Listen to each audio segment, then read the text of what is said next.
there is, but you wait till someone pulls the trigger, and if they do, and we thought it would improve our team, there's no doubt we wouldn't hesitate. But we also know how good all three of our guys are, so it's got to be something that we think will help us. Some people have been clamoring for you guys to trade for a receiver like Manuel Sanders and A.J. Green. Obviously, you can't comment on players specifically, but can you talk about how comfortable you feel with the group you currently have, especially with guys potentially coming back later in the year? Well, yeah, I mean, everyone in the league goes through injuries. Not all of our guys are for sure out for the year, so we plan on getting some guys back. But you look through everything to try to upgrade your team, and it's very similar to the question I just answered. I mean, that's stuff that there's dialogue that goes on every day, not always with me, but very rarely with me, but with John and his whole group upstairs. They look into all that stuff. There's lots of talk, and if we ever feel that there's something that will help us and not take away from us, then that's something we would never hesitate to do. Do you have to broach that with Nick or CJ in terms of how they need to approach these weeks outside of doing their normal work, that if somebody comes towards you and I think they're pretty smart. It's something you mentioned when at the beginning of the year to them that they understand. I think everyone knows that when you do keep three quarterbacks in a roster, that's always a possibility. But they also know they're three guys that it would be hard for us to let them go. I mean, we do want all of them here, but only two guys usually dress on game day. CJ will dress this week if Raheem can't go, because he'd be the last guy up.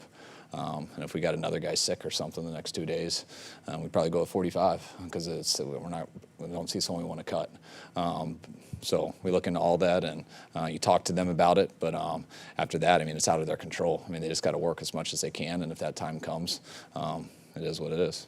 You mentioned that Jordan Matthews would be active this week. What kind of versatility does he bring to this receiving core? Struggle at times, with his size and veteran know-how. I mean, Jordan, the best thing is how much he's played. He's played a lot of football. He's a very reliable guy.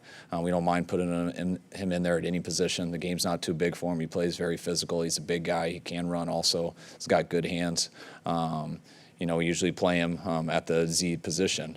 But if anyone goes down, even Jordan only being here 2 weeks, I mean, he's mastered the offense in the off seasons. He knows all the positions and gives us a lot of versatility.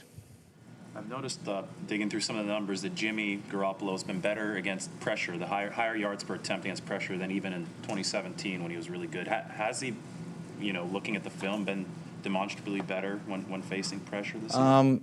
I mean, I wouldn't say that for sure. I mean, I don't think it's been drastic. I didn't realize the numbers say that, but I mean, it makes sense. When people pressure, it's a lot easier to get bigger plays. I mean, the people are more open. It's more one-on-one. You can get, or if it's zone dogs and stuff, you can really get people open if they get out of there. When they have three people covering underneath instead of four, there's a hole somewhere. So if we pick it up and we got the right play on, pressure can actually be easier for a quarterback. But if you don't have the right play on or you struggle to pick it up, then it's a miserable day. So pressure, usually it's going to end for one of the sides well, the offense or the defense. It really is never just a boring play. When do you find out who the official is going to be for your game? We find out early in the week. Do you do any kind of background research, knowing what kind of calls they might make, and relay that to guys, say watch out for where you're putting your hands? We get a report on it. I've been on some teams that make a bigger deal about it than others. I don't make too big a deal about it. I don't talk about it in team meetings and stuff like I have at other places. Usually if there's a history or you're aware of something, you bring it up to guys, but it goes more off of, I got to talk to them personally before the game, and if they give us a warning on anything they've been seeing, that's usually when I go tell the player. You don't want to read a report off of something and see a high number and then go put something in the player's head that might just be a coincidence where they change something. You want to make sure it's definitely going to happen, and if you think that and you can help the player, then you do it. And tips so far this season they've given you that you've relayed? No, there hasn't been any this year. No, not yet. So, but they'll say stuff like, we double motion a lot and things like that. So they'll remind us that we're getting close to two guys moving at once. Make sure that guy's set. Things like that. I heard on the radio this morning that you thought you led the league in headlines after the comments the other day. Is that something that I guess you want to avoid and keep the focus on your team and the 5-0? Oh, yeah, I think it's more entertaining for people to ask me that type of stuff, but that's not something I'm trying to talk about. Try to answer a few questions the other day as honestly as I could without getting into too much detail, but that's something that it really has nothing to do with the game, so that's why I didn't want to keep talking about it. We talked to you about Dante Pettis a little bit earlier this week. The first two games of the season he had very limited snap counts.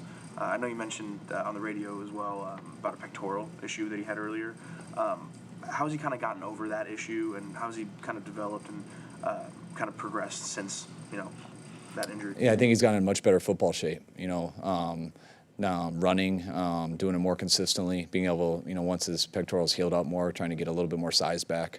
I think it took him a couple weeks to get out of it, and he's still trying to go forward, still trying to improve, like everyone else is. But coming into camp and having that pectoral injury right away, to where he didn't have to miss a lot of time, but really wasn't able to work through some stuff. And when you're just running and doing that, you lose a lot of weight, you get a little bit smaller. And he's hit the weight room hard, he's practiced hard, and he's got some of his juice back, which has helped him here these last few weeks. Do you know how that injury happened, or was it on the field, or was it Was a weight room? no, it was in practice. I think it was on a blocking play. He just got jerk pulled on something and just stretched his pec up the wrong way. Good. Mark? All right, thanks, guys.